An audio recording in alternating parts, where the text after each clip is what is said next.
Ah yes, the dawn of viral spooky games YouTubers pretend to be afraid of. Amnesia: The Dark Descent. You know, I never actually played this game, probably because I'm a little baby bitch. But now that I'm a man and do my own taxes, it was time for me to find out if this game is actually scary or not. And yeah, it's kinda scary.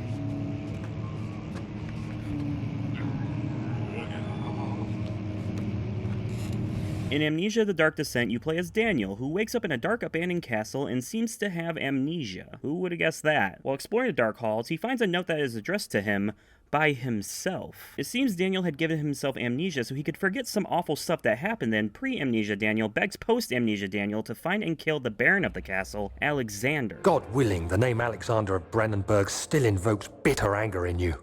If not, this will sound horrible. Go to the inner sanctum.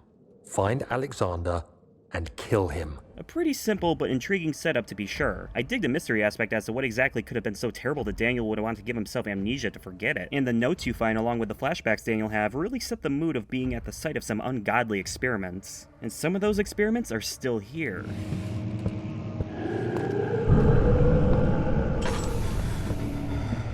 Amnesia isn't the first game, but one of the first in a while to make the focus of the game running and hiding from your enemies instead of fighting them. As such, you have no offensive capabilities, all you can do is run away. Unfortunately, aside from one pretty cool sequence with an invisible monster in the basement, I never actually got caught by any of the creatures. Maybe I'm too good? I don't know, they never really put me in a situation where I had a hard time getting around them. Maybe that will change in the game's latter half, but from what I did see, the guys are pretty creepy looking, but don't look at them for too long because the game has a sanity mechanic. The more you look at the monsters or stay in darkness, the more your sanity goes down. You can light candles or use your lantern you have, but those resources can run out. While I do like the idea of the sanity mechanic, it kind of comes off as a little sloppy in the game, simply because there were too many cases where I couldn't progress without going into darkness but had no way to light my way and my sanity meter was already really low, making it very annoying to see, which may have been intended. The game opens up urging you to play this game not to win, but to be immersed. But they do still have gameplay mechanics that I can't help but try min-maxing, and given that the game is very much not designed around the player doing this, it felt kind of disconnected from the whole thing. Amnesia: The Dark Descent wasn't really my thing, but I think one day I will restart the game and give it another go. The plot does pique my interest, and from what I read, it goes